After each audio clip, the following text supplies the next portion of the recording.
Hi, welcome to the third lesson of the fiction and poetry section. Here, we're going to talk about the complications.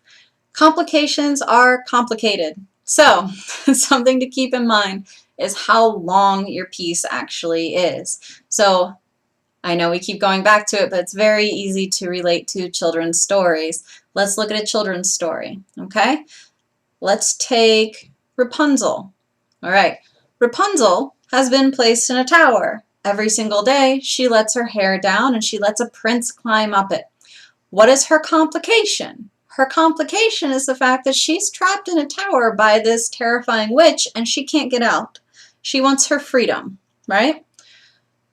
Why is this the only complication? Well, first of all, it's a children's story. We don't want to make this too complicated. We don't want to make this too difficult. So, a children's story or something that's very short is only going to have probably one complication. Now, let's take Bram Stoker's Dracula. And here we have two complications. Now keep in mind, this is a rather lengthy work. This is a novel. However, there's a lot that's going on. So we kind of want to keep this a little simpler. So our first complication that you noticed in the supplementary materials are, first of all, Harker barely escapes with his life. Okay, this is something that is obviously rather difficult and is obviously a complication. This is a problem that Harker barely escapes with his life. Also, Dracula makes it to England and starts feeding on Lucy, right? This is not something that we want to happen either. So we need these complications. The complications help to develop the characters. They help to move the plot along. So since this is a very lengthy work, we have two whole complications. The second part is that Lucy is then turned into a vampire. This is the second part of that complication. This is related, obviously, back to the one where he starts feeding on her. Then all of her lovers and friends unite to kill her and to let her rest in peace.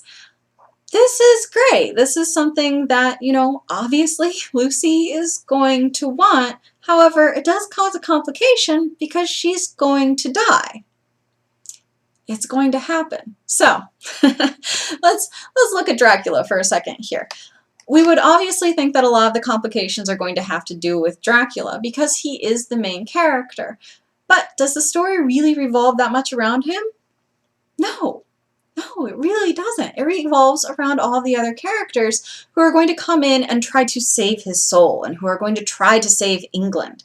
So the complications do stem from Dracula, but there aren't really that many because what they're dealing with there are all of the complications that may arise. So let's talk about creating complications in our own stories. Again, this needs to be relatable. While we are already trying to relate to Dracula, keeping in mind that he is a vampire, it's a little difficult. So let's take our cheerleader again. So we have our cheerleader. She's in high school, and she's been offered a beer at a party. I know we talked about this a couple lessons ago when we were talking about character. So she's been offered a beer. What's the complication? The complication is that she's underage and that she is offered an alcoholic beverage at a party. Okay? This complication is going to move the story along. It's going to help develop our character based upon what her decisions are.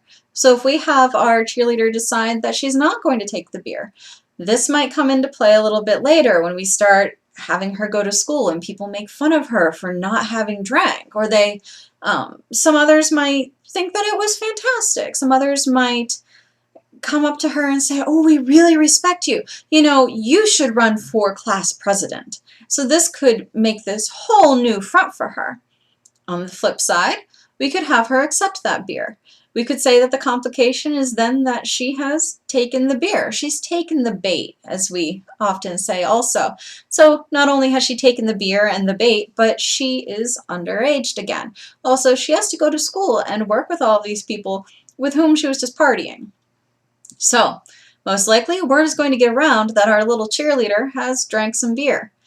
What does this do for her reputation? Is she still going to be head of the cheerleading squad? Is she still going to be respected by her friends? Was she ever respected by her friends? So, with this complication, we can bring up a whole new realm of possibilities. We can create more characters. We can make her far more rounded by pointing out her values, by pointing out her decisions, but we could bring in more characters. We could have more people coming up saying, oh my gosh, I heard that she did this. I heard that she did that. So someone else might step up and take her place on the cheerleading squad.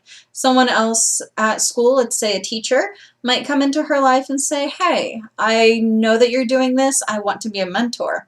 So this is where a secondary character can become a primary character.